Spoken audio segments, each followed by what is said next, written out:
문자를 프리즘 삼아 성장의 혼란과 명쾌함을 비추고 이야기를 배삼아 가보지 못한 인생의 기슭으로 건너갑니다. 이번에 나눌 독창적인 이야기는 다음과 같습니다. 시아버지는 내가 해산물 알레르기가 있다는 걸 뻔히 알면서도 설날 명절상을 온통 해산물 요리로만 차려놓았다. 시어머니, 애까지 낳은 마당에 아직도 자기가 공주인 줄 아나 봐. 남편, 먹기 싫으면 먹지 마. 먹기 싫으면 꺼져버려. 나는 싸우지도 소란을 피우지도 않았다. 그저 김 실장에게 연락해 박 씨 일가를 파산시키라고 지시했을 뿐이다. 시아버지와 남편은 그 자리에서 얼어붙었다. 작은 응접실문이 내 등 뒤에서 조용히 닫히며 박상철 회장의 절망적이고 쓰러져가는 기운을 완벽하게 차단했다.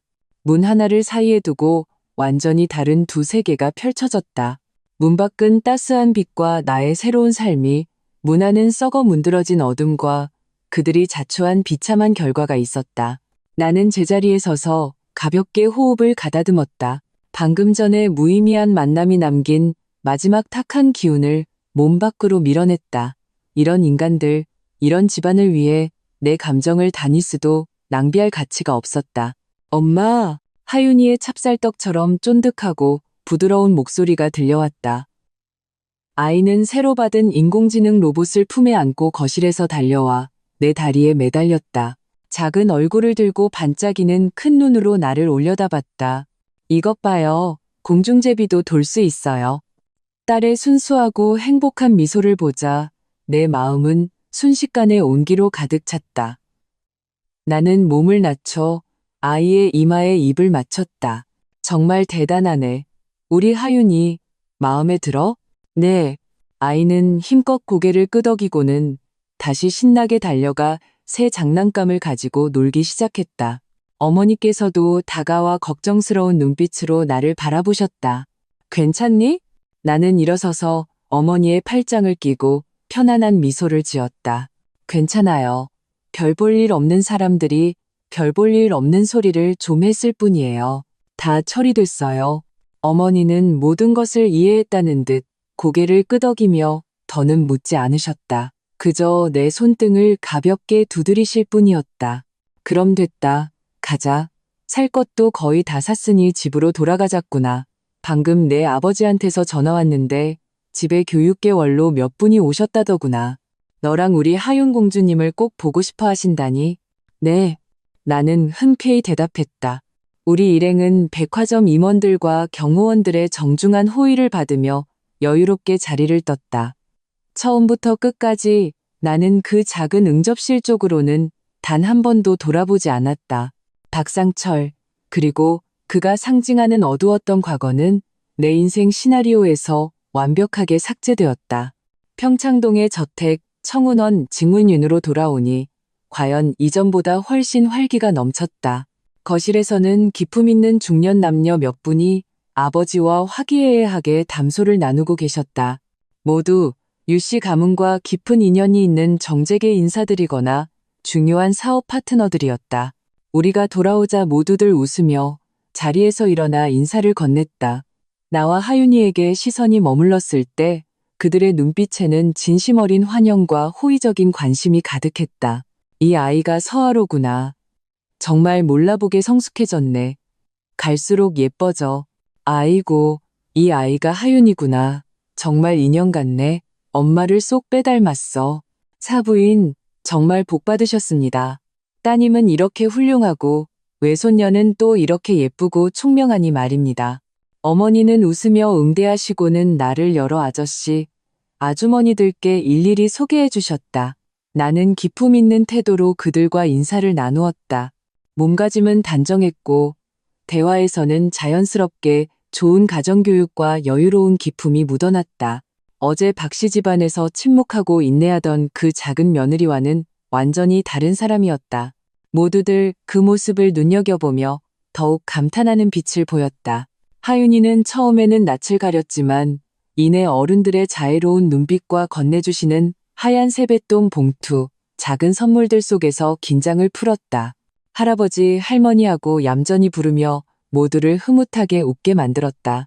아버지는 하윤이를 품에 안고 얼굴의 자랑스러움과 행복을 감추지 못하셨다. 잃어버렸다가 되찾은 외손녀를 뼛속까지 아끼는 모습이었다. 이 순간 나는 비로소 집의 따뜻함이 무엇인지, 존중받는다는 느낌이 어떤 것인지 진정으로 느낄 수 있었다. 이것이 바로 나의 세계, 내가 마땅히 누렸어야 할 삶이었다. 식사 중에 누군가가 자연스럽게 박씨 집안 이야기를 꺼냈다. 어쨌든 그 설날 밤의 소동은 상류층 사회에서 이미 비밀이 아니었다. 아버지와 친분이 두터운 장 사장님께서 흥하고 콧방귀를 뀌며 경멸 섞인 투로 말씀하셨다. 박씨 집안은 자업자득이지. 근본도 없는 졸부가 돈 좀 벌었다고 하늘 높은 줄 모르고 감히 우리 서아를 건드려? 제정신이 아니었던 거야. 파산해서 길바닥에 나앉는 건 약과지.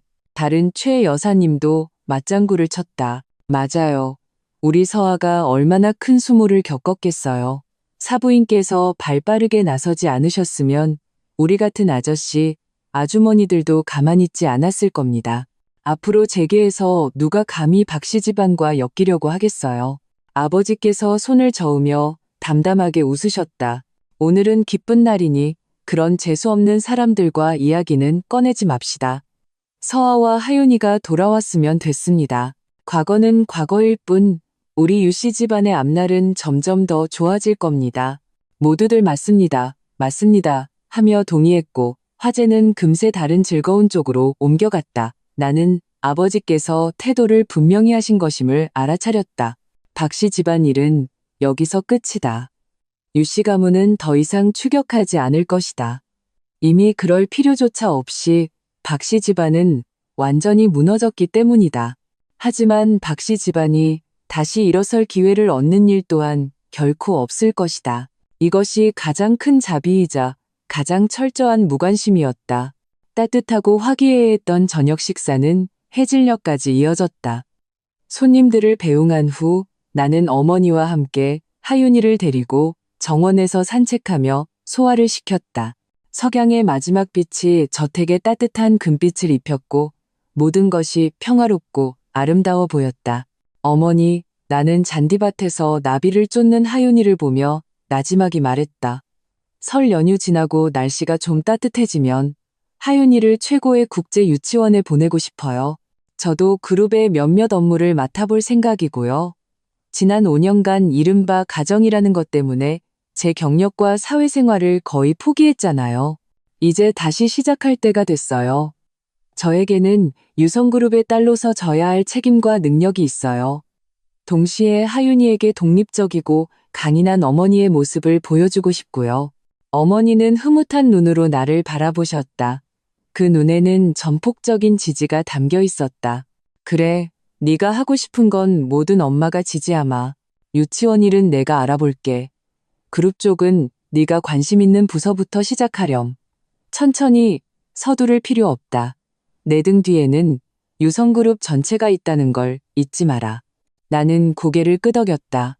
마음속은 미래에 대한 기대와 힘으로 가득 찼다. 며칠 후 박씨 집안에 대한 후속 소식들이 먼지처럼 간간히 내 귓가에 들려왔지만 이미 어떤 감흥도 일으키지 못했다. 김미숙 시어머니는 비싼 병원비를 감당하지 못해 상태가 조금 안정되자마자 시설이 낙후된 공공병원으로 옮겨졌다. 이후 치료는 제대로 이어지지 못했고 상태가 좋지 않다고 들었다. 온종일 병상에 누워 하늘을 원망하고 땅을 저주했지만 더는 아무도 신경 쓰지 않았다. 박상철 시아버지는 나에게 애원하는데 실패한 후 완전히 운명을 받아들인 듯했다. 아직 충성심이 남은 몇몇 먼 친척들을 데리고 완전히 동결되지 않은 개인 물품, 예를 들어 시계나 보석 등을 팔아 얼마 안 되는 생활비를 마련하려 애썼다. 도시와 농촌의 경계 지역에 있는 가장 싸고 낡은 빌라를 구해 겨우 몸을 누였다. 과거의 부호가 동전 한 입까지 계산해야 하는 처지로 전락한 것이다. 그리고 박지훈 남편은 빚쟁이들과의 다툼 중에 감정이 완전히 폭발하여 충격적인 비밀을 소리쳐버렸다. 그가 젊은 시절 사고로 이미 생식 능력을 잃었으며 하윤이는 그의 친딸이 아니라는 사실이었다. 그는 애초에 내 집안 배경을 보고 접근했지만 당시에는 잘못 판단했다. 결혼 후 불임 사실을 알게 되었으나 차마 말하지 못했고 김미숙이 내가 아들을 낳지 못한다고 비난하는 것을 묵인했다. 심지어 자신의 결함에 대한 분노를 나와 하윤이에게 간접적으로 표출했던 것이다. 이 소식은 파고들기 좋아하는 언론에 의해 폭로되면서 더 큰 파장을 일으켰다. 대중은 박씨 모자의 행태를 비난하는 동시에 나와 하윤이에게 더 많은 동정을 보냈다. 물론 그 동정은 나에게 아무 의미 없었다. 하윤이의 출생은 내가 책임질 것이다. 아이는 영원히 나의 가장 소중한 보물이며 최고의 삶을 누리게 될 것이다. 박지훈은 이 비밀을 폭로한 후 정신에 심각한 문제가 생긴 듯했다. 때로는 미친 듯이 웃고 때로는 통곡했다. 결국 관련 기관에 의해 정신건강센터에 강제 입원되어 감독 치료를 받게 되었다. 그의 재벌가 사위라는 꿈, 그의 계산, 그의 냉혹함과 악독함은 결국 부메랑이 되어 돌아와 미치고 비참한 결말을 맞이했다. 박씨 집안의 다른 기회주의자 친척들은 이미 뿔뿔이 흩어져 각자 살 길을 찾아 떠났다. 더는 아무도 박씨 모자의 생사에 관심을 두지 않았다. 이 도시재계에서 잠시 반짝했던 소위 신흥재벌 박씨 집안은 그렇게 완전히 자취를 감추고 사람들의 술안주거리로 오르내리는 경고성 가십거리가 되었다가 이내 새로운 뉴스에 덮여 잊혀갔다. 겨울이 가고 봄이 오자 만물이 소생했다. 하윤이는 순조롭게 최고의 국제 유치원에 입학했고 새로운 환경에 금방 적응하여 더욱 밝고 자신감 넘치는 아이가 되었다. 나 역시 가족 사업에 점차 녹아들었고 나의 노력과 재능으로 새로운 분야에서 가치와 성취감을 찾아냈다. 주말이면 우리 가족은 함께 교회로 드라이브를 가거나 미술관에 가고 음악회를 들으며 충실하고 아름다운 삶을 보냈다. 가끔 나는 하윤이를 데리고 어머니께서 정성껏 가꾸시는 유리 온실에 가곤 했다. 햇살이 유리 천장을 통해 쏟아져 내리면 온갖 희귀한 꽃들이 저마다의 아름다움을 뽐냈다. 하윤이는 꽃밭 사이를 즐겁게 뛰어다녔고 그 웃음소리는 옥구슬처럼 맑았다. 나는 온실 중앙에 서서 딸의 환한 미소를 그리고 주위의 아름다운 모든 것을 바라보며 감사와 평온으로 가득 찼다. 그 어둡고 굴욕으로 가득했던 결혼 생활은 이미 햇살에 증발해버린 이슬처럼 흔적도 없이 사라졌다. 과거의 상처는 나를 지키는 갑옷이 되었고 과거의 고난은 눈앞의 행복을 더욱 소중히 여기게 만들었다. 먼지는 이미 가라앉았다. 그리고 나와 하윤이의 새로운 인생 화폭은 봄의 발걸음과 함께 서서히 펼쳐지고 있었다. 온통 빛으로 가득한 채로 과거, 설날 밤, 레스토랑의 시간은 마치 정지 버튼을 누른 것처럼 혹은 극도로 가속된 것처럼 느껴졌다. 박지훈의 스마트폰은 벌겋게 달아오른 낙인처럼 뜨거워 거의 손에 쥘 수 없을 지경이었다. 최 사장, 평소 형님, 동생하며 술잔을 기울이던 최대의 사업 파트너. 그러나 지금 전화기 너머 그의 목소리는 얼음장처럼 차갑고 단호했으며 심지어 쉽사리 감지하기 힘든 당혹감마저 묻어 있었다. 지훈아, 내가 인정머리 없는 게 아니라 위에서 직접 내려온 사생결단 명령이야. 즉시 당장 모든 협력을 중단하라고. 이미 보낸 물품 대금도 계약서상 최저 기준으로밖에 정산 못해. 미안하다 동생. 이번엔 형이 정말 못 지켜주겠다. 알아서 잘해라. 최 사장은 속사포처럼 말을 쏟아내고는 박지훈에게 어떤 질문의 기회도 주지 않고 일방적으로 전화를 끊어버렸다.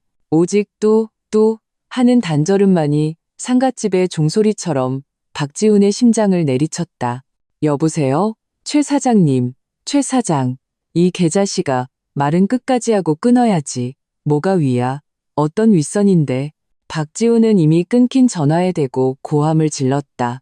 이마에는 푸른 힘줄이 솟았고 얼굴은 붉어졌다가 하얗게 다시 파랗게 질려갔다. 그는 스마트폰을 식탁에 세게 내리쳤다. 비싼 맞춤 제작 스마트폰의 액정은 그 순간 산산조각 났고 마치 그의 붕괴 직전의 신경 같았다. 동시에 시어머니 김미숙의 상황은 더욱 심각했다. 전화기 너머 시아버지 박상철의 목소리는 더 이상 평소의 침착함을 찾아볼 수 없었다. 경악과 절망에 찬 포효가 가득했다. 목소리가 어찌나 컸던지 맞은편에 서 있던 나조차 희미하게 들을 수 있을 정도였다. 끝났어. 다 끝났다고, 미수가. 모든 은행, 그러니까 우리랑 관련된 모든 은행에서 방금 동시에 일제히 정식 공문을 보내왔어. 24시간 내로 모든 대출 원금과 이자를 상환하라고. 그렇지 않으면 우리 모든 자산을 동결 신청하겠대. 그리고 세무서 금감원까지 마치 약속이라도 한 것처럼 내일 아침 일찍 특별조사팀이 회사로 들이닥친다고. 이게 도대체 어떻게 된 일이야. 당신들 도대체 어떤 대단한 사람을 건드린 거냐고. 시어머니는 스마트폰을 쥔 손을 가을바람에 나부끼는 낙엽처럼 떨었다. 잘 관리된 얼굴에서 핏기가 순식간에 사라졌고 그 순간 주름이 유난히 선명해졌다. 그녀는 입을 벌렸지만 아무 소리도 내지 못했다. 오직 목구멍에서 허헉 허헉하는 질식할 듯한 소리만 새어나왔다. 늘 까다롭고 계산적이던 그녀의 두 눈은 이제 거대한 공포로 가득 차 동공이 확장된 채 초점 없이 사방을 헤맸다. 마침내 보이지 않는 실에 이끌린 듯 그 시선은 내게 와서 죽은 듯이 고정되었다. 쟤야, 쟤 때문이야. 시어머니는 마침내 목소리를 되찾았지만 산산이 부서진 소리였다. 그녀는 나를 가리켰고 그 손가락은 내 코를 찌를 듯이 떨리고 있었다. 상철 씨. 유서아야, 제가 방금 전화를 했어. 박 씨 집안을 파산시키겠다고 했단 말이야. 전화기 너머의 박상철은 잠시 멍한 듯 했다. 이내 더욱 격렬한 고함이 터져나왔다. 헛소리 마, 유서아? 그 근본도 없는 집안에서 나온 애가 무슨 수로. 정신 나갔어. 김미숙, 지금이 어떤 때인데. 진짜야, 진짜라고. 시어머니가 날카롭게 그의 말을 끊었다. 눈물과 콧물이 범벅이 되어 쏟아져 나왔고 정성껏 꾸민 모습은 온데간데 없었다. 제가 직접 말했어. 자기가 서울 유씨 가문의 상속녀라고 우리를 개미처럼 밟아 죽이겠다고 했단 말이야. 전화기 너머는 죽음과 같은 정적이 흘렀다. 멀리 회사에 있는 박상철조차 서울 유씨 가문이라는 네 글자의 무게를 어렴풋이 알고 있었거나 혹은 마침내 이 순간 박 씨 집안을 절벽으로 몰아넣는 이 무서운 힘이 보통이 아니라는 것을 깨달은 것이다. 박지우는 어머니의 횡설수설하는 울음소리를 듣고 다시 나를 쳐다봤다. 나는 여전히 제자리에 무표정하게 서 있었다. 심지어 핸드백에서 소독용 물티슈를 꺼내 방금 그가 붙잡았던 내 손목을 느긋하게 닦고 있었다. 마치 그들이 말하는 바람을 부르고 비를 내려 박 씨 집안의 생사를 결정할 수 있는 대단한 인물이 방금 전 그들에게 꺼져라는 말을 들었던 이 여자와는 아무 상관없다는 듯이 이 극단적인 대조, 이 얼음 같은 평온함은 어떤 히스테릭한 복수보다도 그들을 더욱 공포에 떨게 했다. 아니, 아닐 거야. 박지우는 비틀거리며 뒷걸음질 치다가 의자를 넘어뜨렸다. 귀에 거슬리는 소음이 울렸다. 그는 고개를 저으며 이 황당한 악몽에서 벗어나려는 듯 중얼거렸다. 유서아, 너희 아버지는 작은 자제상 하시는 분 아니었어? 내 엄마는 벌써 다른 남자랑 도망갔다며? 네가 어떻게 유씨 가문 사람일 수가 있어? 그렇다. 그들 박씨 집안이 조사한 자료 속에서 나 유서아의 배경은 이토록 깨끗하고 심지어 초라했다. 지방 소도시의 평범한 상인, 사실은 내 아버지가 나에게 평범한 삶을 경험하게 해주기 위해 위장으로 세운 회사의 딸.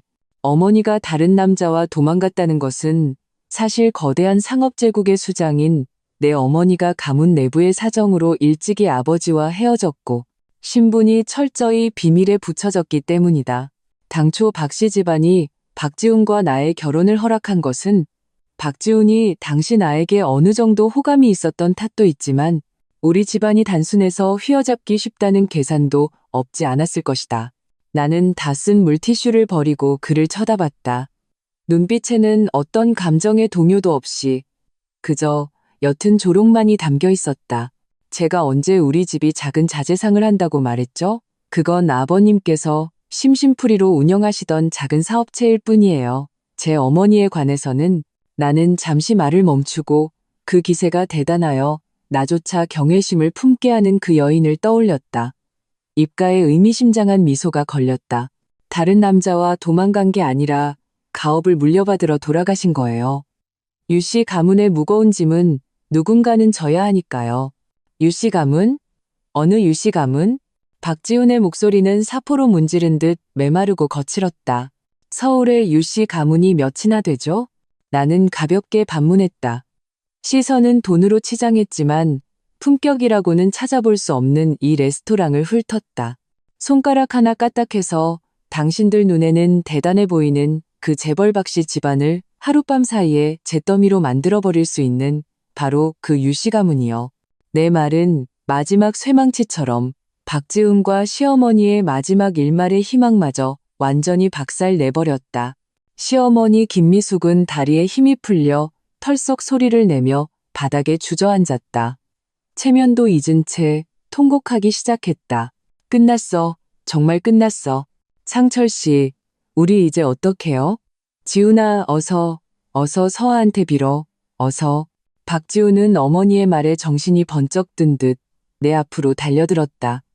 이번에는 거칠게 나를 붙잡는 대신 내 손을 잡으려 애썼다. 얼굴에는 애원과 공포, 그리고 믿을 수 없다는 혼란스러운 감정이 뒤섞여 있었다. 서아야, 여보, 미안해. 내가 잘못했어. 내가 미친놈이었어. 내가 인간이 아니었어. 그는 말하며 자신의 뺨을 세차게 2번 후려쳤다. 짝, 짝 하는 소리가 텅 빈 레스토랑에 울려 퍼졌다. 날 용서해줘. 제발 이번 한 번만 용서해줘. 다시는 안 그럴게. 앞으로는 너한테 정말 잘할게. 공주처럼, 아니, 여왕처럼 모실게. 제발 빨리 전화해서 그쪽에 멈추라고 해줘. 우리 회사는 아버지 평생의 피땀이란 말이야. 이렇게 무너질 수는 없어. 그는 횡설수설하며 눈물과 콧물을 범벅으로 흘렸다. 비참하기 짝이 없었다. 몇 분 전까지만 해도 나를 향해 위세를 부리며 꺼져라고 했던 남자가 지금은 꼬리를 흔들며 구걸하는 개처럼 변했다. 내 마음에는 한 점의 동요도 없이 오직 얼음장 같은 냉담함만이 가득했다. 나는 살짝 몸을 비켜 그가 내게 닿으려는 손길을 피했다. 박지훈 씨, 나는 그의 이름을 불렀다. 목소리는 또렷하고 냉정했다. 아까 나한테 꺼지라고 할 때의 그 기세는 어디 갔죠? 아까 먹기 싫으면 먹지 마, 먹기 싫으면 꺼져라고 할 때는 내가 당신 아내라는 생각은 안 했나요? 아까 당신 어머니가 애까지 낳은 마당에 아직도 자기가 공주인 줄 안다고 할 때 왜 내 편 한마디 안 했죠? 내 연이은 반문은 차가운 총알처럼 그를 향해 날아갔다. 그의 얼굴은 점점 하얗게 질렸고 입술은 파르르 떨렸지만 한마디도 반박하지 못했다. 이제 와서 잘못을 알았다고요? 이제 와서 내가 당신 아내라는 게 생각났나요? 나는 차갑게 비웃었다. 늦었어요. 그리고 내 시선은 바닥에 주저앉아 꼴사납게 울고 있는 시어머니에게로 향했다.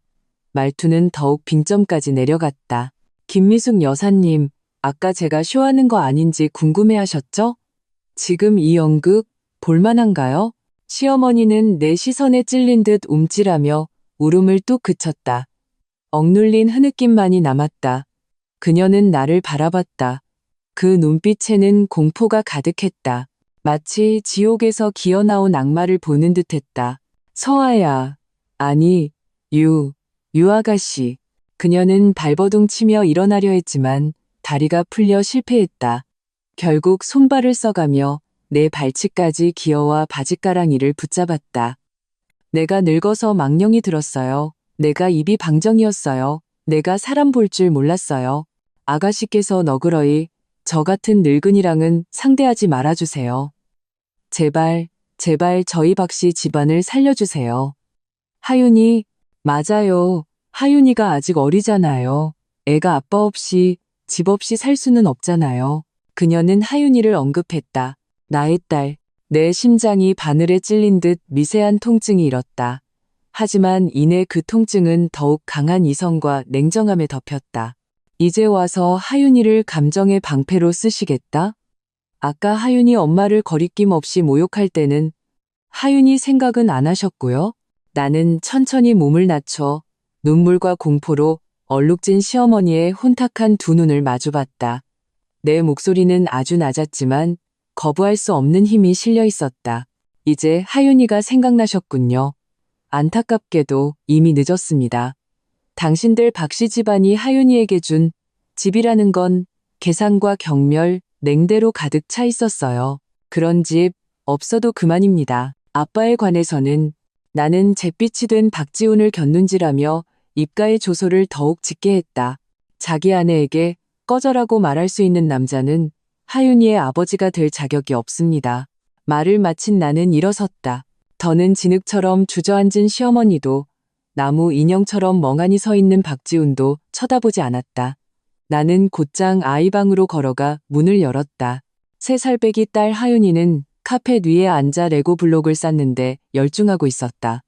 밖에 소란에 놀란 듯 작은 얼굴을 들고 불안한 눈으로 나를 쳐다봤다. 엄마, 밖이 왜 이렇게 시끄러워요? 아빠랑 할머니가 싸우시는 거예요? 아이의 순수하고 티없는 눈을 보자 내 마음속 얼음들판에 마침내 균열이 생기며 따뜻한 온기가 솟아났다. 나는 다가가서 아이의 부드러운 작은 몸을 꼭 껴안았다. 아니야, 아가. 나는 아이의 이마에 입을 맞췄다. 목소리는 전에 없이 부드러웠다. 아빠랑 할머니는 게임하고 계시는 거야. 좀 시끄러웠지? 엄마랑 방에 가서 잘까? 하윤이는 얌전히 고개를 끄덕이며 내 목을 꼭 끌어안았다. 나는 딸을 안고 아이의 작은 다묘와 가장 좋아하는 인형을 챙겼다. 거실의 아수라장과 절망에 빠진 모자는 무시한 채 곧장 2층의 안방으로 향했다. 등 뒤에서는 시어머니의 더욱 처절한 울음소리와 박지훈의 무너지는 포효가 들려왔다. 그리고 끊임없이 울리는 더 많은 나쁜 소식을 예고하는 스마트폰 벨소리도. 이 모든 것은 이제 나와 상관없었다. 오늘 밤은 박씨 집안 모두에게 잠 못 이루는 밤이 될 것이다. 하지만 나에게는 이것은 단지 시작일 뿐이었다. 침실로 돌아와 문을 잠그고 역겨운 소음들을 차단했다. 하윤이를 재우고 아이의 평온한 잠든 얼굴을 보며 내 마음은 결연해졌다. 딸을 위해서라도 나는 박씨 집안과의 이 기형적인 관계를 완전히 끊어내야만 했다. 내가 하는 모든 일은 그들이 나에게 준 모욕에 대한 복수일 뿐만 아니라 하윤이에게 진정으로 안전하고 존귀하며 누구에게도 멸시받지 않는 미래를 주기 위함이었다. 나는 창가로 다가가 다시 그 위성 전화를 꺼내 김 실장의 번호를 눌렀다. 아가씨, 김 실장의 목소리는 여전히 침착했다. 상황은 어떤가요? 모든 것은 계획대로 진행 중입니다. 박씨건설의 주요 협력사들은 모두 협력을 중단했습니다. 은행의 대출 상환 독촉 공문은 모두 발송되었습니다. 세무서와 금감원의 합동조사 절차도 시작되었습니다. 현재 추정으로는 박씨건설의 장부상 자금은 최대 3시간을 버티기 힘들 것입니다. 또한 저희는 이미 2차 시장에서 공포매물로 쏟아지는 박씨건설의 주식을 저가에 매집하기 시작했습니다. 좋아요. 나는 잠시 말을 멈췄다. 2가지 더. 첫째, 이혼 합의서를 준비해주세요. 하윤이의 양육권은 내가 갖고 박지훈은 빈손으로 내쫓을 겁니다. 둘째, 내 명의로 된 청운원 저택을 정리해주세요. 내일 아침 저와 하윤이가 그곳으로 이사할 겁니다. 알겠습니다, 아가씨. 합의서 초안은 1시간 내로 보내드리겠습니다. 저택은 즉시 준비시키겠습니다. 김 실장의 일처리는 언제나처럼 효율적이었다. 전화를 끊고 창밖을 바라봤다. 도시의 밤하늘은 네온사인에 비쳐 비현실적인 붉은 빛을 띠고 있었다.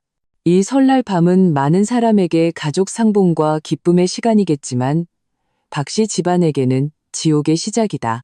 그리고 나 유서아는 더 이상 인내하고 타협해야 하는 기죽은 며느리가 아니다. 나는 유씨 가문의 딸이자 하윤이의 어머니다. 이제부터 나는 오직 나와 내 딸을 위해 살 것이다. 과거에 나를 멸시하고 짓밟았던 자들은 모두 그들의 어리석은 행동에 대해 감당할 수 없는 대가를 치르게 될 것이다. 아래층에서 박지훈의 포효는 절망적인 울부짖음으로 변했고 시어머니의 울음소리도 점차 잦아들었다. 아마 울다 지쳐 쓰러진 모양이었다. 안방의 방음 효과는 훌륭했지만 완벽하게 밀폐된 것은 아니었다. 아래층에서 희미하게 들려오는 울음과 포효, 그리고 벨소리가 뒤섞인 절망의 교향곡이 문틈과 바닥을 통해 신라처럼 방 안으로 스며들었다. 나는 침대 곁에 앉아 하윤이의 등을 가볍게 토닥였다. 작은 아이는 불안한 분위기를 감지했는지 깊이 잠들지 못했다. 긴 속눈썹이 가끔 파르르 떨렸고 작은 입술은 무의식적으로 웅얼거리며 불분명한 음절을 내뱉었다. 내 심장은 보이지 않는 손에 꽉 쥐어진 듯 시큰하고 답답했다. 딸이 이런 밤에 놀라게 하는 것은 엄마로서 가장 원치 않는 일이었다. 하지만 어떤 종기는 터뜨려야 하고 어떤 더러움은 씻어내야 한다. 긴 고통보다는 짧은 고통이 낫다. 하윤이의 더 먼 미래를 위해 오늘 밤의 진통은 견뎌내야만 했다. 나는 몸을 숙여 딸의 매끄러운 이마에 부드럽고 안심시키는 힘이 담긴 입맞춤을 남겼다. 아이가 가장 좋아하는 자장가를 나지막이 흥얼거리기 시작했다. 내 목소리는 가능한 한 평온하고 부드럽게 아이를 위해 외부의 소란으로부터 보호받는 작은 안전지대를 만들어주려 애썼다. 점차 내 자장가 소리 속에서 하윤이의 호흡은 고르고 길어졌고 다시 깊은 잠에 빠져들었다. 딸이 잠든 것을 확인한 후 나는 조용히 일어나 방에 딸린 발코니로 나갔다. 겨울밤에 칼바람이 얼굴을 베는 듯했지만 오히려 정신이 번쩍 들었다. 나는 이 차가운 공기가 필요했다. 가슴속에서 아직 완전히 꺼지지 않은 분노와 슬픔이라는 이름의 잠부를 식히기 위해서. 아래층 거실의 불은 아직 켜져 있었다. 거대한 통유리 창을 통해 안에서 흔들리는 사람의 그림자가 보였다. 뜨거운 냄비 위에 개미 같았다. 박지우는 갇힌 짐승처럼 거실을 미친 듯이 오갔다. 때때로 스마트폰을 집어들어 미친 듯이 번호를 누르다가 이내 절망하며 내던졌다. 시어머니 김미숙은 이미 울다 지쳐 힘이 빠진 듯 비싼 가죽 소파에 쓰러져 있었다. 어깨가 격렬하게 들썩였고 가끔 도대체 왜 이런 일이? 하고 높아지는 울음 섞인 질문이 들려왔다. 왜냐고? 나는 입가에 차가운 미소를 지었다. 그들이 사람 볼 줄 몰랐기 때문에, 그들이 각박하고 은혜를 몰랐기 때문에, 그들이나 유서와의 인내와 양보를 마음대로 짓밟아도 되는 나약함으로 여겼기 때문이다. 바로 그때 내 위성 전화가 진동했다. 김 실장이 보낸 암호화된 이메일이었다. 열어보니 안에는 초안으로 작성된 이혼 합의서와 박씨건설의 최신 재무붕괴 보고서가 들어있었다. 보고서는 끔찍할 정도로 참담했다. 합의서 조항은 명확하고 냉혹했다. 박지우는 딸 하윤이의 양육권을 자발적으로 포기하고 빈손으로 집을 나가는 것에 동의한다. 그의 명의로 된 모든 혼전 및 혼후 재산, 즉 부동산, 차량, 유가증권, 은행 예금을 포함한 모든 것을 나에게 귀속시킨다. 동시에 그는 잠재적인 중혼, 가정폭력, 중대한 과실 등 자신의 개인적인 사유로 인해 결혼이 파탄에 이른 모든 책임을 져야 하며 고에게 정신적 손해배상금을 지불해야 한다. 비록 그 돈이 나에게는 아무 의미 없었지만 이것은 그를 치욕의 기둥에 완전히 못 박는 법적인 선언이었다. 박씨 건설의 보고서는 더욱 처참했다. 협력사들은 모두 등을 돌렸고 은행들은 일제히 대출금을 회수했으며 주가는 절벽에서 떨어지듯 폭락하여 시가총액의 70% 이상이 증발했다. 그리고 하락세는 계속되고 있었다. 여러 공급업체와 분노한 소액 주주들은 이미 회사 본사 건물 앞에 모여 현수막을 내걸고 있었다. 김 실장은 보고서 말미에 냉정하게 덧붙였다. 예상컨대 날이 밝기 전에 박씨건설은 자산보다 부채가 많아져 공식적으로 파산 청산 절차에 들어갈 것입니다. 효율적이군. 나는 만족스럽게 이메일을 닫았다. 이것이 유씨 가문의 상속녀를 건드린 대가였다. 신속하고 맹렬하며 일말의 여지도 남기지 않는다. 내가 전화를 막 내려놓았을 때 안방문을 두드리는 소리가 들렸다. 거칠게 문을 두드리는 것이 아니라 극도의 공포와 조심스러움이 섞인 거의 애원하는 듯한 가벼운 노크였다. 서아야, 서아야, 문 좀 열어줘. 우리 얘기 좀 하자. 응. 박지훈의 목소리였다. 쉬고 메마르며 짙은 콧소리가 섞여 있었다. 몇 시간 전 거만하게 나에게 꺼져라고 했던 남자와는 전혀 다른 사람이었다. 나는 대답하지 않았다. 심지어 돌아보지도 않았다. 그저 발코니의 차가운 바람 속에 조용히 서 있었다. 그 문을 등지고 마치 내 지난 3년에 돌아보고 싶지 않은 결혼 생활을 등진 것처럼. 서아야, 내가 잘못했어. 정말로 잘못했어. 그의 목소리에는 울음이 섞이기 시작했다. 그는 문을 세게 두드리기 시작했지만 나를 정말로 화나게 할까봐 힘을 조절하고 있었다. 내 말 좀 들어줘. 아까는 내가 귀신에 씬 거였어. 엄마 때문에 화가 나서 그랬어. 고의가 아니었어. 사랑해, 서아야. 나는 널 사랑한다고. 하윤이를 봐서라도, 우리 3년 부부의 정을 봐서라도 제발 이번 한 번만 용서해줘. 제발 문 열고 나 좀 만나줘. 하윤이도 좀 보게 해줘. 사랑, 그 단어가 그의 입에서 나오니 이토록 역겹고 값싸게 들릴 수가. 그가 나를 사랑해서 내가 알레르기가 있다는 걸 뻔히 알면서도 그의 어머니와 함께 해산물 한 상으로 나를 모욕했나? 그가 나를 사랑해서 내가 합리적인 의문을 제기했을 뿐인데 먹기 싫으면 꺼져라고 했나? 그가 나를 사랑해서 지난 3년간 나에게 점점 냉담해지고 가정을 위한 내 헌신을 당연하게 여기고 심지어 그의 어머니가 나를 온갖 방식으로 괴롭히는 것을 묵인했나? 만약 그것이 사랑이라면 그 사랑은 너무나도 역겨웠다. 내 침묵은 분명 그의 공포를 가중시켰다. 문을 두드리는 소리는 몸으로 부딪히는 소리로 변했다. 그의 횡설수설하는 애원과 맹세, 심지어 자신을 향한 악독한 저주까지 뒤섞여 들려왔다. 서아야, 문 열어줘. 내가 무릎 꿇을게. 머리 박을게. 괜찮지? 맹세할게. 앞으로는 너를 손바닥 위에 올려놓고 모실게.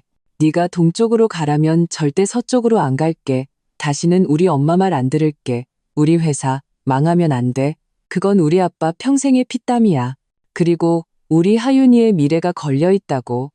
네가 우리 회사를 살려주기만 한다면 뭐든지 할게. 회사 지분 다 너한테 넘길게. 4명의 재산 다 줄게. 제발 우리 박씨 집안의 살길 하나만 열어줘. 하윤이의 미래? 나는 마침내 몸을 돌려 계속해서 진동하는 그 방문을 마주했다. 목소리는 크지 않았지만 문짝을 꿰뚫고 그의 고막에 차갑게 밝힐 만큼 또렷했다. 박지훈 씨, 곧 파산할 당신네 회사가 나 유서와 딸의 미래가 될 자격이 있다고 생각해요? 문 밖의 충돌과 울부짖음이 갑자기 멈췄다. 죽음과 같은 정적이 10여 초간 이어졌다. 그리고 박지훈의 더욱 절망적이고 믿을 수 없다는 듯 떨리는 목소리가 들려왔다.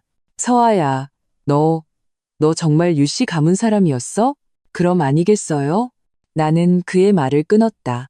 말투는 평온하고 아무런 감정의 동요도 없었다. 당신 생각엔 누가 그렇게 큰 힘을 가지고 있어서 당신네 박씨 집안을 하룻밤 사이에 소위 재벌에서 길거리 쥐새끼처럼 만들 수 있을 것 같아요? 쿵 하는 둔탁한 소리가 들렸다. 무거운 것이 무릎 꿇는 소리 같았다. 서아야, 유아가씨, 조상님. 박지훈의 목소리는 완전히 무너졌다. 통곡 섞인 울음소리가 들려왔다. 제가 잘못했습니다. 제가 사람이 아니었습니다. 짐승이었습니다. 제가 눈이 멀었습니다. 제발 자비를 베풀어 주십시오. 저에게 한 번만 기회를 주십시오. 저희 집안에 한 번만 기회를 주십시오. 뭐든지 하겠습니다. 정말 뭐든지요. 그때 시어머니 김미숙의 목소리도 끼어들었다. 그녀도 문 앞까지 기어온 듯했다. 울부짖으며 외쳤다. 서아야, 아니, 유대 아가씨, 1000번 만번 다 제 잘못입니다. 이 늙은이가 철이 없어서 그랬어요. 때리시든 벌하시든 저한테 하세요. 제발 우리 지훈이 좀 살려주세요. 우리 회사 좀 살려주세요. 하윤이가 아빠 없이는 안 되잖아요. 하윤이가 이렇게 어린데 가정이 깨지는 걸 보고 싶으세요? 또 그 타령이다. 하윤이를 이용해 나를 올가매려는. 나는 문가로 다가갔지만 문을 열지는 않았다. 그저 렌즈를 통해 복도 바닥에 무릎 꿇고 있는 비참한 모자를 차갑게 내려다봤다. 박지훈은 머리가 헝클어지고 얼굴이 창백했으며 아까 문에 부딪힌 이마는 심지어 붉어져 있었다. 김미숙은 더 말할 것도 없이 꼴사나웠다. 얼굴 화장은 엉망으로 번졌고 비싼 실크 원피스에는 얼룩이 가득했다. 가정이 깨진다고요? 나는 그 단어를 반복했다. 목소리에는 조소가 섞여 있었다. 김미숙 여사님, 당신이 일부러 그 해산물 한 상을 차렸을 때, 당신이 나를 보고 까다롭다, 공주병이다라고 비웃었을 때, 당신 아들이 나에게 꺼져라고 했을 때, 이 집이 이미 깨졌다는 생각은 안 해보셨나요? 그리고 하윤이 아빠에 관해서는 내 시선은 박지훈에게 머물렀다. 마치 쓰레기 더미를 보는 듯했다. 자기 아내의 기본적인 건강과 존엄조차 존중하지 않는 남자는 아빠가 될 자격이 없습니다. 하윤이에게는 더 좋은 성장 환경이 있을 겁니다. 그 점은 당신들이 걱정할 필요 없어요. 내 말은 그들의 마지막 희망을 완전히 끊어버렸다. 시어머니 김미숙은 짧은 비명을 지르더니 마치 모든 힘이 빠져나간 듯 바닥에 완전히 쓰러졌다. 히스테릭하게 바닥을 치며 울부짖기 시작했다. 업보다 업보야.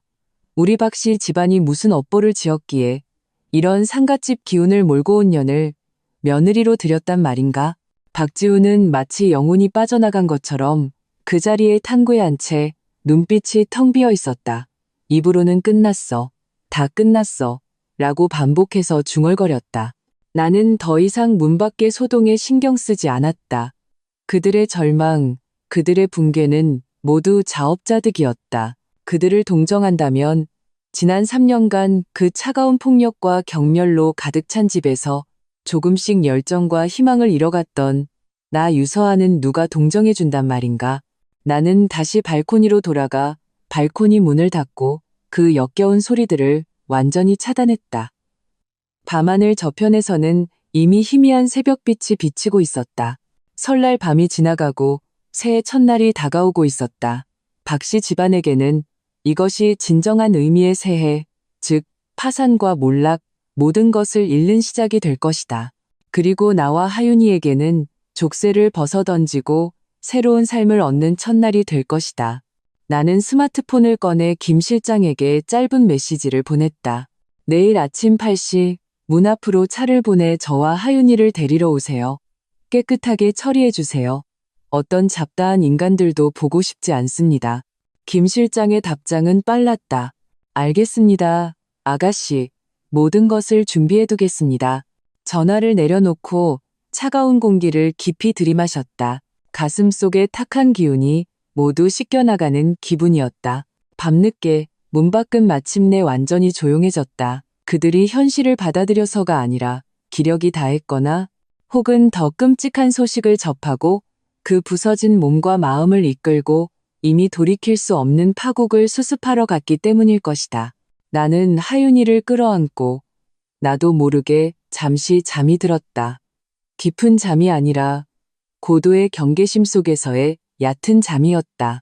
마치 새끼를 지키는 어미 사자처럼 쉬면서도 귀를 쫑긋 세우고 주위의 모든 움직임을 감지하는, 하늘이 동트고 아침 첫 햇살이 두꺼운 커튼 틈새로 방 안으로 스며들었을 때 나는 완전히 잠에서 깼다. 옆에서 여전히 곤히 자고 있는 하윤이를 보니 작은 얼굴은 분홍빛이고 호흡은 고르게 이어졌다. 내 마음은 한없이 부드러워졌다. 조용히 일어나 아이를 깨우지 않고 욕실로 들어갔다.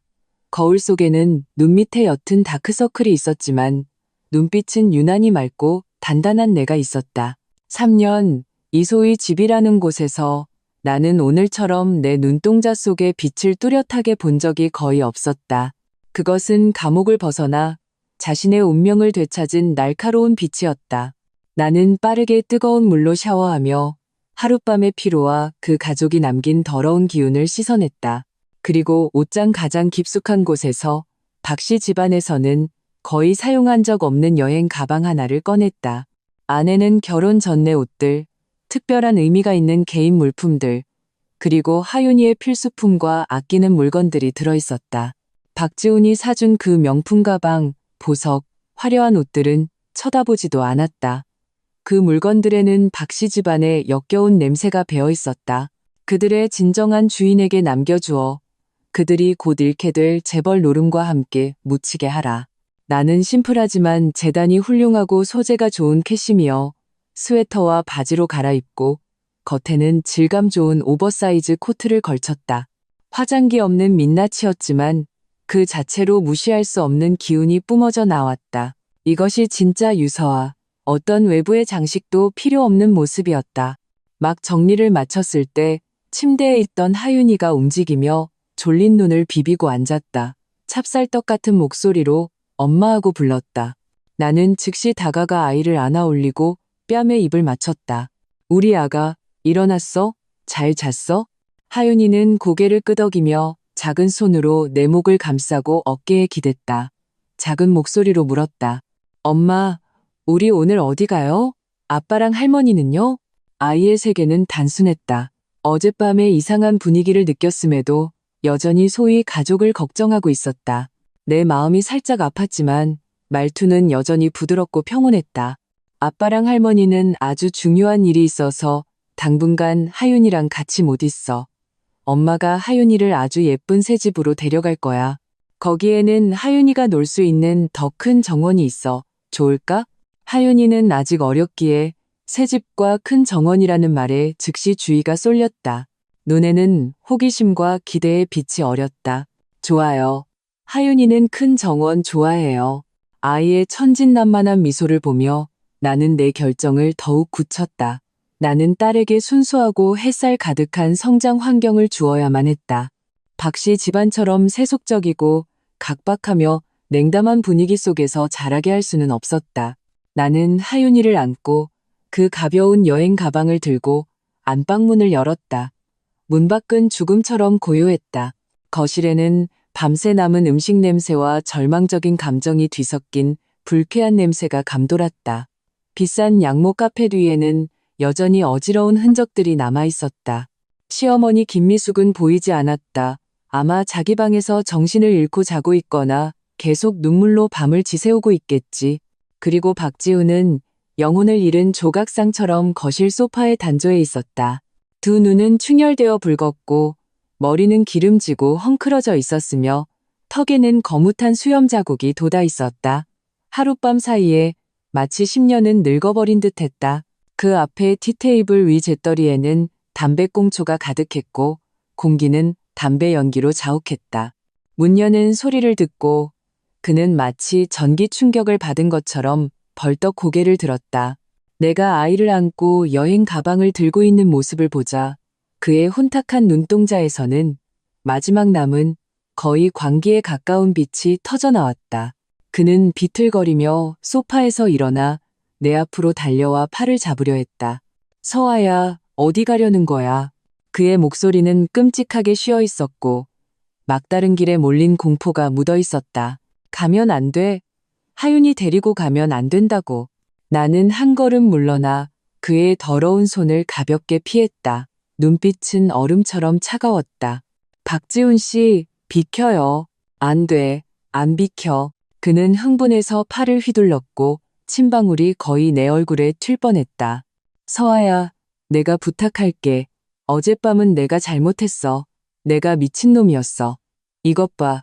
아버지가 방금 보낸 메시지야. 회사가 이제 버틸 수가 없대. 공급업체들이 문을 막고 주주들은 뛰어내리겠다고 난리고 은행 사람들은 벌써 오고 있대. 네가 지금 전화 안 하면 우리 회사는 정말로 끝장이야. 그건 우리 박씨 집안 몇 대에 걸친 피땀이라고. 그는 스마트폰을 들어보였다. 화면에는 박상철이 보낸 길고 절망적인 문자가 가득했다. 글자 사이사이에는 붕괴와 애원이 넘쳐 흘렀다. 나는 무심하게 훑어봤지만 마음에는 아무런 동요도 없었다. 몇 대에 걸친 피땀이라고? 만약 그런 뒷골목 수법과 시대의 흐름을 타지 않았다면 박상철과 박지훈 부자의 안목과 능력으로 박씨 건설이 오늘날의 규모로 발전한 것 자체가 기적이었다. 이제 그 빌딩이 무너지는 것은 필연적인 결말일 뿐이었다. 나는 단지 그 과정을 크게 앞당겼을 뿐이다. 박씨 건설이 망하든 말든 저랑 무슨 상관이죠? 내 말투는 마치 날씨 얘기를 하는 것처럼 평온했다. 무슨 상관이냐고? 박지훈은 마치 세상에서 가장 큰 농담을 들은 것처럼 표정이 일그러졌다. 유서아, 너는 내 아내야. 너는 박씨 집안의 며느리라고. 회사가 망하면 너한테 무슨 좋은 일이 있는데? 너만 무사할 것 같아? 아내? 며느리? 나는 마치 아주 황당한 농담을 들은 것처럼 마침내 참지 못하고 가볍게 웃음을 터뜨렸다. 하지만 웃음소리 속에는 얼음 조각 같은 차가움이 가득했다. 박지훈 씨, 어젯밤 당신이 나에게 꺼져라고 한 그 순간부터 나는 더 이상 아니에요. 나는 잠시 말을 멈추고 날카로운 시선으로 그를 똑바로 쳐다봤다. 한 글자 한 글자 힘주어 말했다. 그리고 누가 당신에게 박씨 건설이 파산하면 내가 얻는 게 없다고 말했죠? 박지훈은 갑자기 멍해졌다. 얼굴에는 순수한 당혹감과 이해할 수 없다는 표정이 가득했다. 바로 그때 초인종이 울렸다. 맑고 경쾌한 초인종 소리가 이 순간 죽음처럼 고요하고 억압적인 거실에서 유난히 두드러졌다. 박지훈은 무의식적으로 문을 열러가려 했지만 나는 이미 한 걸음 먼저 하윤이를 안고 현관으로 향했다. 인터폰 화면을 통해 나는 문 밖에 서 있는 두 사람을 보았다. 앞에는 검은색 맞춤 정장을 입고 금태 안경을 쓴 침착하고 유능해 보이는 젊은 남자가 서 있었다. 바로 내 개인 비서인 김 실장이었다. 그의 뒤에는 검은색 제복을 입은 몸집이 다부지고 표정이 엄숙한 경호원 두 명이 서 있었다. 그 기세가 대단했다. 내가 문을 열었다. 아가씨, 좋은 아침입니다. 차는 준비되었습니다. 김 실장이 가볍게 허리를 숙이며 지극히 공손한 말투로 말했다. 그의 시선은 내 뒤에 박지훈을 스쳐 지나갔지만 아무런 감정의 동요도 없었다. 마치 중요하지 않은 가구 하나를 보는 듯했다. 나는 고개를 끄덕이고 하윤이를 안고 밖으로 나가려 했다. 잠깐, 당신들 누구야? 서아랑 하윤이를 어디로 데려가려는 거야? 박지훈은 그제야 정신을 차리고 달려와 막으려 했다. 그 두 명의 경호원은 김 실장의 지시도 필요 없이 그저 한 걸음 앞으로 나섰다. 마치 두 개의 철탑처럼 절묘하게 박지훈의 앞을 가로막았다. 그들은 손을 대지 않았지만 전문적인 훈련을 통해 형성된 그 압박감은 순식간에 박지훈을 그 자리에 얼어붙게 만들어 더 이상 한 걸음도 앞으로 나아가지 못하게 했다. 유서아, 도대체 뭘 하려는 거야? 박지훈은 놀라고 분노했지만 경호원들을 사이에 두고 나에게 소리치는 것밖에 할 수 없었다. 나는 걸음을 멈췄지만 돌아보지는 않았다. 그저 품에 안긴 하윤이에게 부드럽게 말했다. 아가, 아빠한테 안녕해야지. 하윤이는 얌전하게 뒤를 향해 작은 손을 흔들었다. 아빠 안녕히 계세요. 그리고 나는 딸을 안고 김 실장과 경호원들의 호위 아래 내가 3년간 살았지만 단 한 번도 따뜻함을 느끼지 못했던 이 집을 곧장 걸어 나왔다. 유서아, 가면 안 돼. 말은 끝까지 하고. 가. 아까 그 말 무슨 뜻이야? 박지훈의 포효가 등 뒤에서 들려왔다. 절망과 이해할 수 없다는 감정이 가득했다. 나는 더 이상 그에게 어떤 대답도 해주지 않았다. 어떤 대답은 그가 직접 발견하게 하는 것이 내 입에서 나오는 것보다 훨씬 잔인하고 훨씬 깊이 각인될 테니까. 김 실장이 준비한 평범해 보이지만 방탄 기능이 있는 마이바흐에 올라탔다. 차 안은 봄처럼 따뜻했고 밖의 추위와 박씨 집안 내부의 혼란, 절망과는 완전히 다른 두 세계를 이루었다. 하윤이는 호기심 가득한 눈으로 호화로운 차 내부를 둘러봤다. 아가씨, 바로 청운원으로 갈까요? 김 실장이 조수석에 앉아 고개를 돌려 물었다. 나는 고개를 끄덕였다. 차창 밖으로 빠르게 스쳐 지나가는 화려하게 장식된 거리를 바라봤다. 오늘은 새해 첫날 곳곳에 축제 분위기가 넘쳐 흘렀다. 그리고 아가씨, 김 실장이 태블릿 PC 하나를 건넸다. 이것은 박씨건설의 핵심 자산인 강남 DH 프로젝트 인수 관련 초기 평가 및 제안서입니다. 검토해 주십시오. 몇몇 경쟁사가 있지만 큰 문제는 아닙니다. 나는 태블릿을 받아 빠르게 훑어봤다. 강남 DH 프로젝트는 박씨건설이 현재 보유한 유일하게 가치 있고 빠르게 현금화할 수 있는 자산이었다. 그리고 그들의 마지막 구명줄이기도 했다. 그리고 이제 그 구명줄은 곧 나에게 시장가보다 훨씬 낮은 가격에 손쉽게 수확될 것이었다.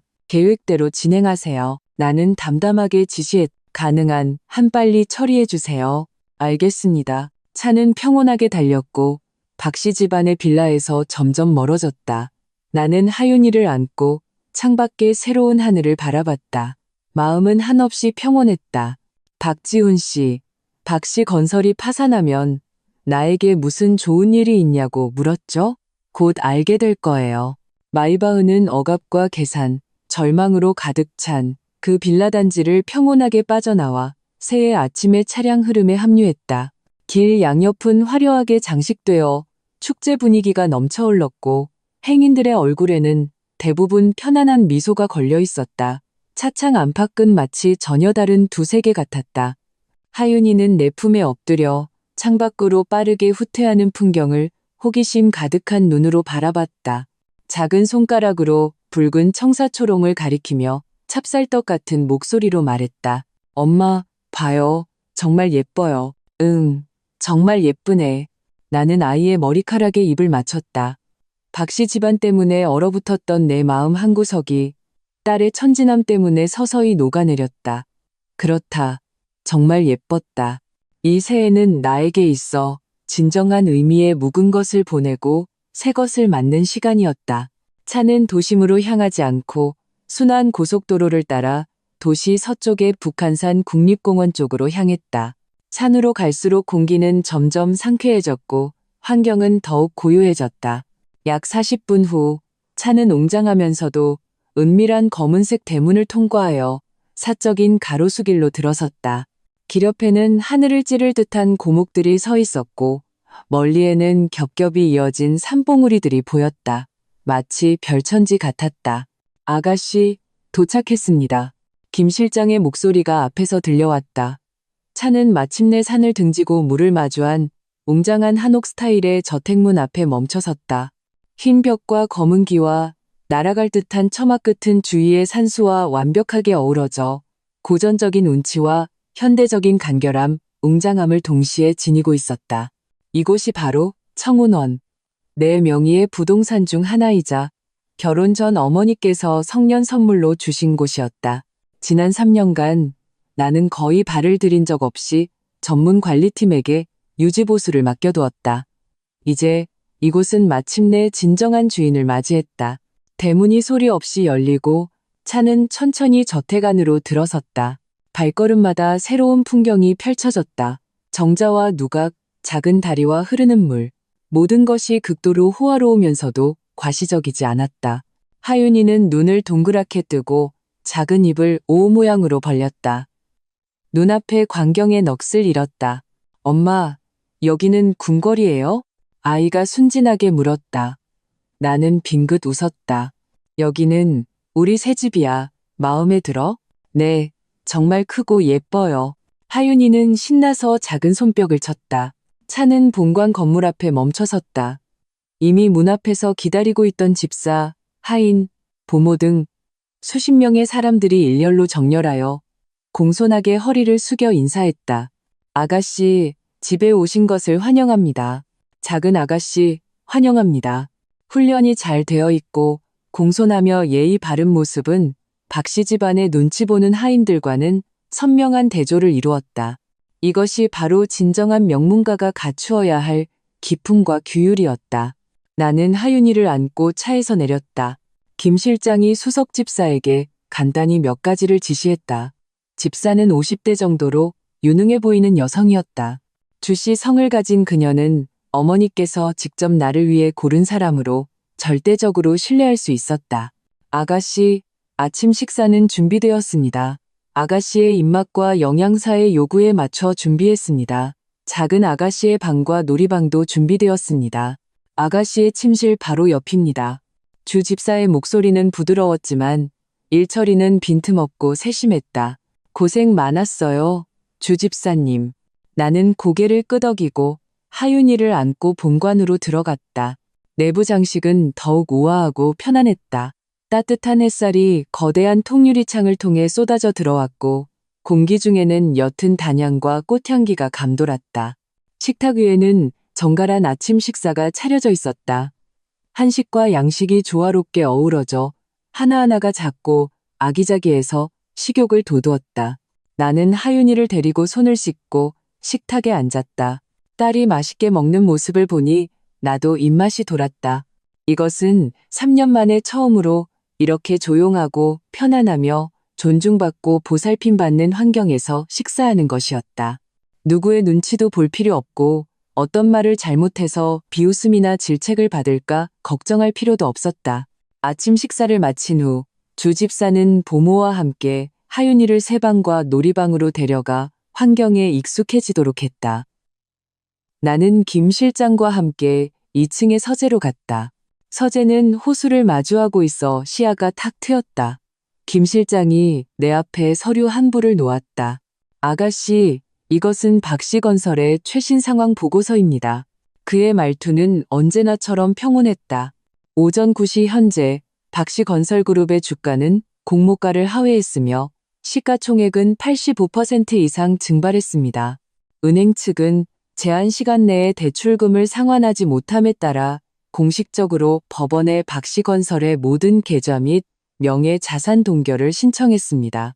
세무서와 금감원의 합동조사팀은 이미 박씨건설 본사에 진입했으며 초기 조사에서 다수의 중대한 분식회계 및 탈세 혐의를 발견했습니다.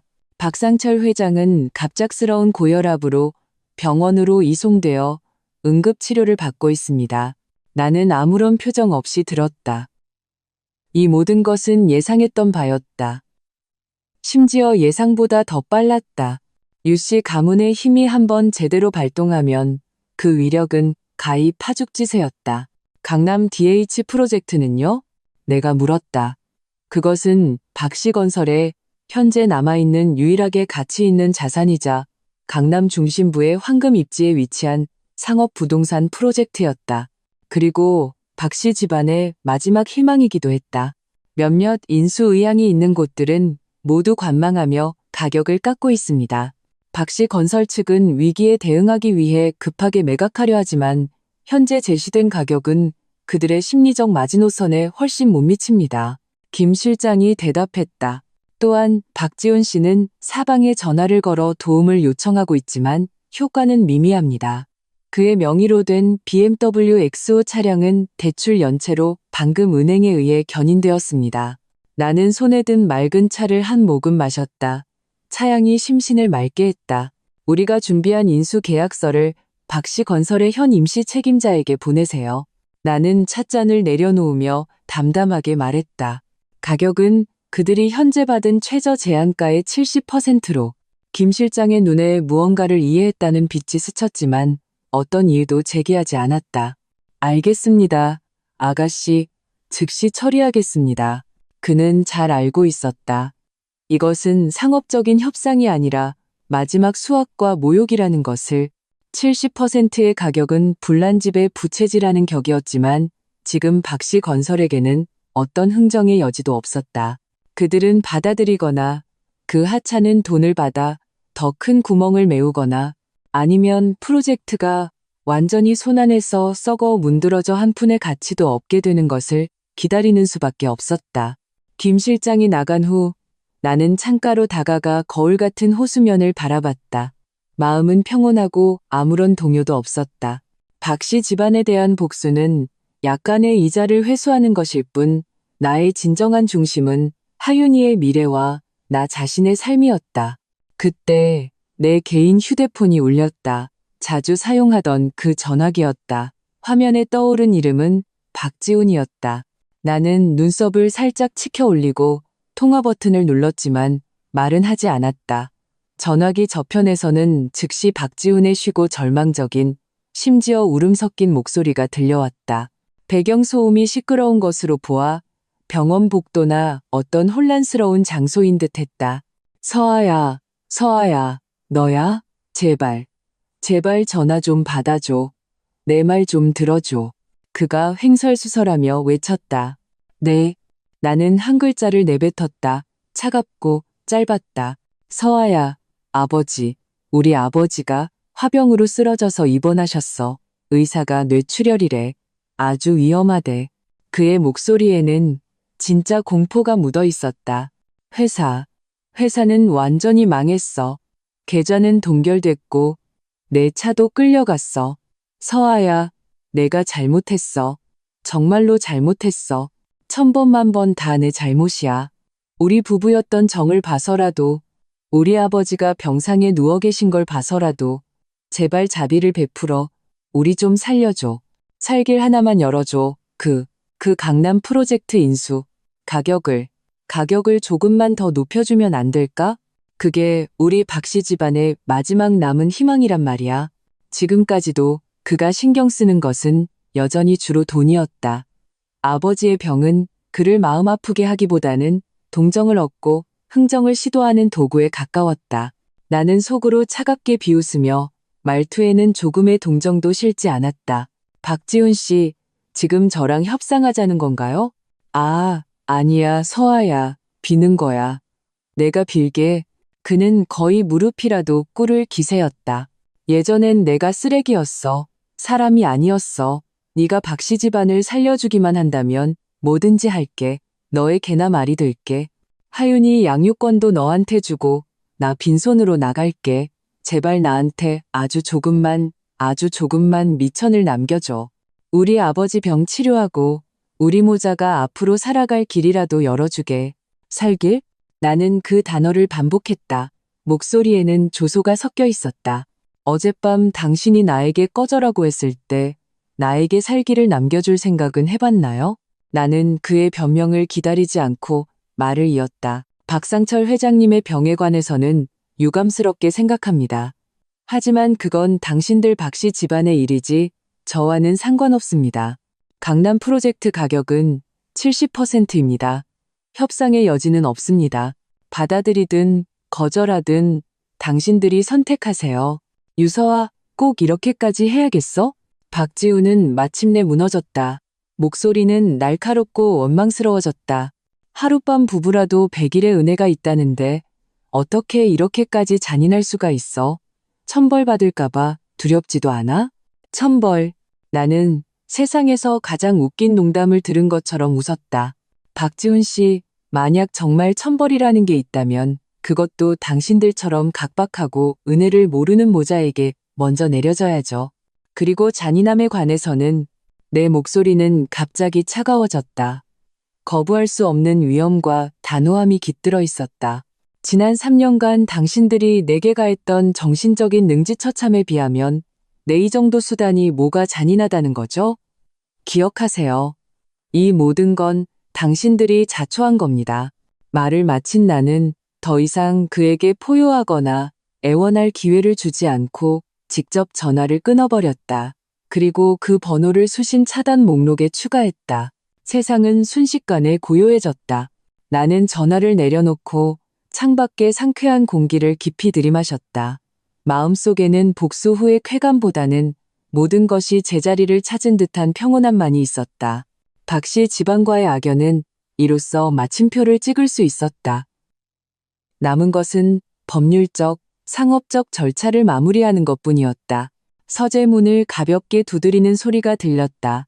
주집사의 목소리였다. 아가씨, 작은 아가씨께서 엄마를 찾으십니다. 일이 끝나셨는지 새 장난감 방을 보여드리고 싶다고 하십니다. 내 얼굴에는 즉시 부드러운 미소가 떠올랐다. 방금 전에 냉기는 순식간에 녹아내렸다. 금방 갈게요. 청운원에서의 나날은 별천지처럼 평온했다. 비아냥거리는 시어머니도 냉담하고 난폭한 남편도 항상 눈치를 봐야 했던 억압적인 분위기도 없었다. 공기는 자유로웠고 햇살은 따뜻했으며 심지어 숨결마저 달콤했다. 하윤이는 거의 눈에 띄게 밝고 활발해졌다. 거대한 저택은 아이의 탐험 놀이터가 되었다. 전문 육아팀과 보모는 아이에게 세심한 보살핌과 과학적인 지도를 제공했다. 아이는 더 이상 박씨 집안에 있을 때처럼 가끔씩 주눅든 표정을 짓지 않고 아이 본연의 호기심과 대담함, 웃음을 되찾았다. 잔디밭에서 나비를 쫓거나 설룸에서 레고 성을 쌓는데 집중하는 아이를 보면 나는 전례 없는 만족감과 안도감을 느꼈다. 이것이 바로 내 딸이 누려야 할 어린 시절이었다. 나 자신의 삶도 정상 궤도로 돌아왔다. 매일 개인 트레이너의 지도를 받아 운동하고 영양사가 짜준 식단을 먹었다. 좋아하는 책을 읽고 가족 신탁 기금 쪽에서 내가 검토해야 할 간단한 서류들을 처리할 시간도 있었다. 주 집사는 저택을 빈틈없이 관리했고 모든 하인들은 본분을 지켰으며 그들의 눈에는 오직 공손함만이 있을 뿐 엿보거나 계산하는 기색은 없었다. 나는 심지어 예전 친구들, 물론 진정한 의미에서 나와 신분이 동등한 친구들과 연락하기 시작했다. 함께 애프터눈 티를 마시거나 미술 전시회를 보러 가며 삶은 다시 충실하고 우아해졌다. 박씨 집안에 관한 소식은 김 실장이 매일 정시에 나와 상관없는 사회 뉴스처럼 보고했다.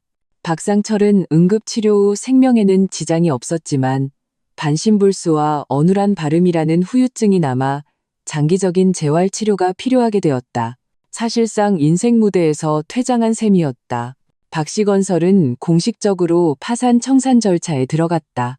과거의 재벌은 이제 거액의 부채와 골칫거리만 남았다. 박지훈과 그의 어머니 김미숙은 팔 수 있는 모든 것을 팔려고 애썼다. 동결된 핵심 자산 외에도 김미숙이 개인적으로 숨겨둔 보석, 명품 가방, 심지어 박지훈이 수집했던 시계까지 팔아 병원비와 최소한의 생활비를 마련하려 했다. 그들은 원래 살던 대저택에서 나와 낡은 아파트 단지에 작은 집을 임대했다. 김미숙은 거대한 낙차와 이웃들의 수군거림을 견디지 못해 거의 외출하지 않고 온종일 눈물로 지샌다고 했다. 박지훈은 일자리를 구하려 애썼지만 눈만 높고 실력은 없는 그의 이력서는 냉혹한 취업시장에서 아무런 경쟁력이 없었다.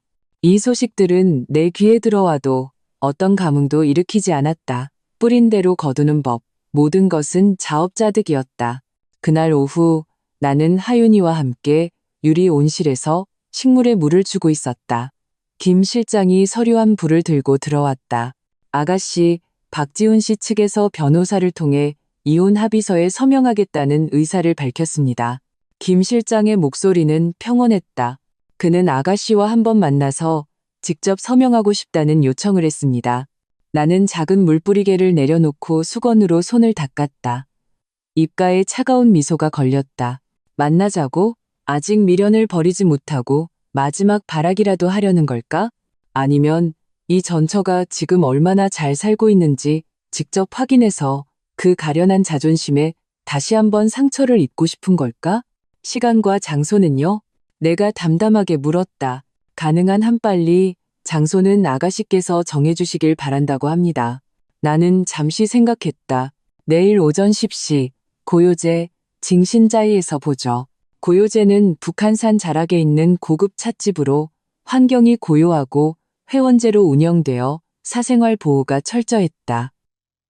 그곳에서는 어떤 방해도 받지 않을 것이다. 알겠습니다, 아가씨. 바로 준비하겠습니다. 김 실장이 물러간 후 하윤이가 작은 얼굴을 들고 물었다. 엄마, 내일 외출하세요? 나는 몸을 낮춰 아이의 머리를 쓰다듬었다. 응, 엄마가 처리할 일이 좀 있어서 금방 돌아올게. 하윤이는 집에서 주집사님이랑 잘 놀고 있을 수 있지? 네. 하윤이가 얌전히 고개를 끄덕였다. 그럼 엄마, 일찍 돌아오셔야 해요. 물론이지. 나는 아이의 뺨에 입을 맞췄다. 딸을 위해서라도 이 황당한 결혼을 빨리 완전히 끝내야 했다. 다음 날 오전 나는 기사에게 차를 몰아 고요제로 가달라고 했다. 특별히 꾸미지 않고 여전히 심플하지만 고급스러운 캐주얼 복장에 립밤만 살짝 바른 민낯이었다.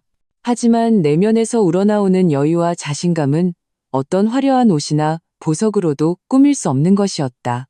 찻집의 방은 이미 준비되어 있었다. 옅은 단향이 피어오르고 창밖으로는 푸른 대나무 숲이 보였다. 고요하고 우아했다. 내가 조금 일찍 도착해서 주자리에 앉아 여유롭게 차를 우렸다. 김 실장이 조용히 내 뒤에 섰다. 십시 정각 방문을 가볍게 두드리는 소리가 들리고 직원이 한 사람을 안내해 들어왔다. 박지훈이었다. 불과 며칠 만에 그는 거의 알아볼 수 없을 정도로 변해 있었다.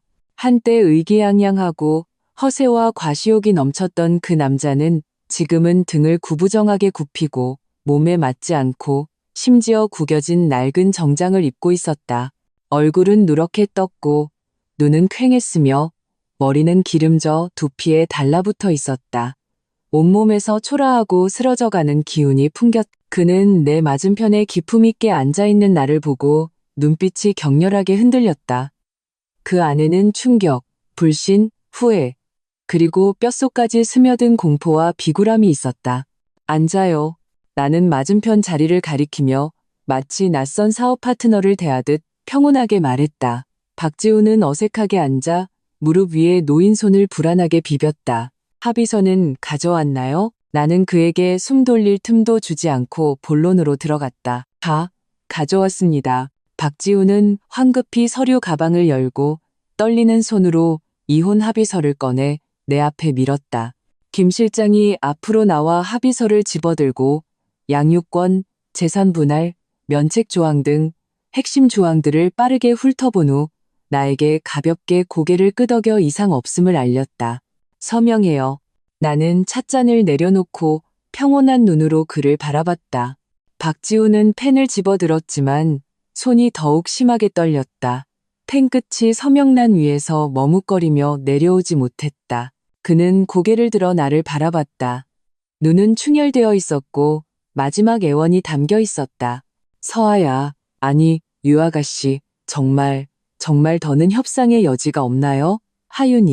하윤이는 그래도 내 딸인데 앞으로 가끔 볼 수 있게 해주면 안 될까요? 합의서 조항에 분명히 명시되어 있습니다. 내 목소리에는 한 점의 온기도 없었다. 당신은 양육권과 면접교섭권을 자발적으로 포기했습니다. 그 이유 제가 다시 상기시켜 드릴까요? 아내에게 꺼져라고 말하고 아내의 생명이 위협받을 때 외면을 선택한 남자는 제 딸의 아버지가 될 자격이 없다고 생각합니다. 당신의 존재는 아이에게 부정적인 영향만 줄 뿐입니다. 내 말은 얼음 송곳처럼 그의 마지막 희망을 꿰뚫었다. 그는 잿빛이 된 얼굴로 입술을 파르르 떨다가 마침내 온 힘을 다해 그의 운명을 결정하는 그 합의서에 자신의 이름을 썼다. 필체는 비뚤비뚤하고 막다른 길에 몰린 절망이 묻어 있었다. 모든 절차가 끝나고 내가 자리에서 일어나려 할 때 박지훈이 갑자기 쉰 목소리로 나를 불렀다. 왜 나한테 이렇게까지 하는 거야? 겨우 밥 한 끼, 말 한마디 때문에 나는 걸음을 멈추고 돌아섰다. 흥분과 절망으로 일그러진 그의 얼굴을 보았다. 밥 한 끼, 말 한마디? 나는 반복하며 너무나도 우습다는 생각이 들었다. 박지훈 씨, 당신은 아직도 이 모든 일이 겨우 그 설날 밥상 때문이라고 생각해요? 나는 한 걸음 다가가 날카로운 시선으로 그를 쳐다봤다. 목소리는 낮았지만 한 글자 한 글자가 칼날 같았다. 지난 3년간 당신들 모자가 수없이 저질렀던 각박한 괴롭힘과 냉소 때문입니다. 당신이 내 헌신을 당연하게 여기고 무시했기 때문입니다. 당신들 박씨 집안이 위에서부터 아래까지 단 한 번도 나에게 진정한 존중을 보여주지 않았기 때문입니다. 그 밥상, 그 말 한마디는 그저 낙타의 등을 부러뜨린 마지막 지푸라기, 모든 쌓인 원한에 불을 붙인 도화선일 뿐이었어요. 당신들 박씨 집안은 처음부터 나를 진정으로 받아들인 적이 없어요. 당신들이 나와 결혼한 건 그저 내가 당시 휘어잡기 쉽고 당신 박지훈의 가사 도우미, 출산 도구, 그리고 당신들 집안의 체면을 장식하는 꽃병으로 적합했기 때문이죠. 일단 내가 이용 가치가 없다고 생각되거나 당신들의 기대에 부응하지 못하면 모욕과 짓밟음이 뒤따랐고요. 나는 순식간에 창백해진 그의 얼굴을 보며 말을 이었다. 당신은 내가 잔인하다고 했죠. 맞아요. 당신들 같은 인간들에게 자비를 베푸는 것은 나 자신에 대한 잔인함입니다. 만약 내가 오늘 여전히 당신들의 눈치를 봐야 하는 유서하였다면 내 처지는 지금 당신들보다 100배는 더 비참했을 겁니다. 그러니 더 이상 피해자인 척 하지 마세요. 내 말투에는 마지막 경멸이 담겨 있었다. 이 모든 건 당신들이 받아 마땅한 대가입니다. 말을 마친 나는 더 이상 그를 쳐다보지 않고 몸을 돌려 김 실장과 함께 곧장 방을 나섰다. 등 뒤에서 희미하게 박지훈의 억눌린 마치 상처 입은 들짐승 같은 흐느낌이 들려왔다. 고요제에서 돌아와 차가 청운원으로 들어서는 순간 나는 비로소 박지훈의 아내라는 이름에 보이지 않는 족쇄가 완전히 풀렸음을 느꼈다. 공기마저 더욱 달콤하게 느껴졌고 뺨을 스치는 미풍마저 전례 없는 자유를 품고 있었다. 이혼 합의서 서명이 완료되면서 법적으로 나는 박지훈과 그 숨막히는 박씨 집안과 완전히 연을 끊었다. 김 실장의 일 처리는 매우 효율적이어서 내가 서재로 돌아온 지 얼마 되지 않아 강남 DH 프로젝트 인수 계약서에 박씨 건설 파산 관제인이 서명했다는 소식을 가져왔다. 그 상황에서는 내가 유일하게 즉시 현금을 지불할 수 있는 구매자였기 때문이다. 이 거래는 상업행위라기보다는 나의 독립적인 새 출발을 축하하는 박씨 집안에 대한 마지막이자 가장 철저한 수확이었다. 며칠 후 나는 의외의 전화를 받았다. 어머니였다. 서아야. 어머니의 목소리는 여전히 위험 있었지만 이전보다 부드러움이 묻어 있었다. 그쪽 일은 다 처리했다더구나. 네, 다 끝났어요. 잘했다. 유씨 가문의 딸이 그런 수모를 당해서는 안 되지. 예전엔 이 엄마가 너무 성급했고 사람을 잘못 봤다. 그것은 거의 사과에 가까운 말이었다. 다 지나간 일이에요. 그래, 다 지나갔지. 참, 이씨 집안의 그 아들, 요즘 너랑 연락한다던데? 이선우, 내 대학 시절 선배, 한때 매우 가까웠던 사람. 네, 한 번 만났어요. 이선우, 괜찮은 아이다. 박씨 집안 그놈보다는 몇 수위지. 네가 알아서 잘 판단해봐라. 어머니는 그렇게 말씀하시고 전화를 끊으셨다. 어머니의 말은 일종의 묵인, 심지어 격려처럼 들렸다. 하지만 박지훈을 겪은 후 나는 적합하다는 조건에 본능적인 경계심을 갖게 되었다. 저녁, 나는 베를린 피라모닉 오케스트라의 공연을 보러 가기 위해 심플한 검은색 벨벳 드레스를 골랐다. 이선우 선배가 정시에 도착했다. 이렇게 아름다운 분과 음악회에 가게 되어 영광입니다. 그는 신사적으로 차문을 열어주었다. 예술의 전당 콘서트홀은 만석이었다. 웅장한 교향곡이 울려 퍼지자 나는 금세 음악에 빠져들었다. 음표들은 살아있는 강물처럼 내 마음을 씻어내며 감동과 위안을 주었다. 음악회가 끝난 후 이선우 선배가 나를 청운원까지 데려다 주었다. 오늘 정말 즐거웠어요. 고마워요, 선배. 차에서 내리기 전 나는 진심으로 감사 인사를 했다. 제 영광이죠. 앞으로도 좋은 것을 함께 감상할 기회가 있었으면 좋겠습니다. 한편 도시의 다른 끝, 낡고 어두컴컴한 원룸에서는 박지훈이 지친 몸을 이끌고 집으로 돌아왔다. 공기 중에는 값싼 컵라면과 곰팡이가 섞인 역겨운 냄새가 진동했다. 어머니 김미숙은 낡은 패딩을 두른 채 소파에 웅크리고 있었다. 박지훈은 화면이 깨진 낡은 스마트폰을 꺼내 무의식적으로 SNS를 훑었다. 그러다 그의 손가락이 굳었다. 거의 연락하지 않던 집안이 건자재 사업을 하는 한 지인이 10분 전에 올린 사진을 보았기 때문이다. 사진 배경은 예술의 전당 휴게실. 사진 중앙에는 이선우와 유서아가 나란히 서 있었다. 유서아는 우아한 검은 드레스를 입고 그가 한 번도 본 적 없는 여유롭고 자신감 넘치는 미소를 짓고 있었다. 이선우는 그녀 옆에 서서 부드러운 눈빛으로 그녀를 바라보고 있었다. 두 사람은 눈이 시릴 정도로 잘 어울렸다. 선남선녀, 눈호강. 박지훈의 눈은 그 사진에 못 박힌 듯 고정되었다. 심장이 바늘에 찔린 것처럼 아팠다. 한때 그가 헌신짝처럼 버리고 오라 가라 했던 여자가 이제는 구름 위에 서서 이선우 같은 인물과 어울리며 모두의 부러움과 존경을 받고 있었다. 그는 스마트폰을 바닥에 세게 내던졌다. 부서진 화면은 완전히 까맣게 변했다. 그는 두 손으로 머리를 쥐어뜯으며 억눌린 상처 입은 들짐승 같은 울음소리를 내뱉었다. 왜 이렇게 된 거야? 시간은 흘러 봄은 깊어갔다. 청운원의 정원에는 나와 하윤이가 함께 심은 장미와 수국이 활짝 피었다. 하윤이는 정원을 즐겁게 뛰어다녔고 내 삶은 규칙적이고 충실했다. 독서와 운동, 가끔 이선우 선배와 미술관에 가거나 음악회를 듣는 편안하고 느린 속도로 관계가 깊어졌다. 강남 DH 프로젝트도 본격적인 시작 단계에 들어섰다. 모든 것이 좋은 방향으로 나아가고 있었다. 그날 저녁, 나는 홀로 호수가 보이는 테라스에 앉아 석양이 하늘을 화려한 금빛으로 물들이는 것을 바라봤다. 미풍이 얼굴을 스치며 꽃과 풀의 향기를 실어 날랐다. 나는 지난 반년간 겪었던 거대한 변화를 떠올렸다. 설날 밥상에서 모욕당하고 꺼져라는 말을 들었던 절망적인 주부에서 지금 자신의 인생을 장악하고 여유롭고 자신감 넘치는 유서아가 되기까지, 이 길에는 아픔도 눈물도 있었지만 그보다 더 큰 것은 족쇄를 벗어 던진 후에 해방감과 성장이었다. 나는 손에 든 찻잔을 들어 가볍게 한 모금 마셨다. 차향은 은은하고 마음은 평온했다.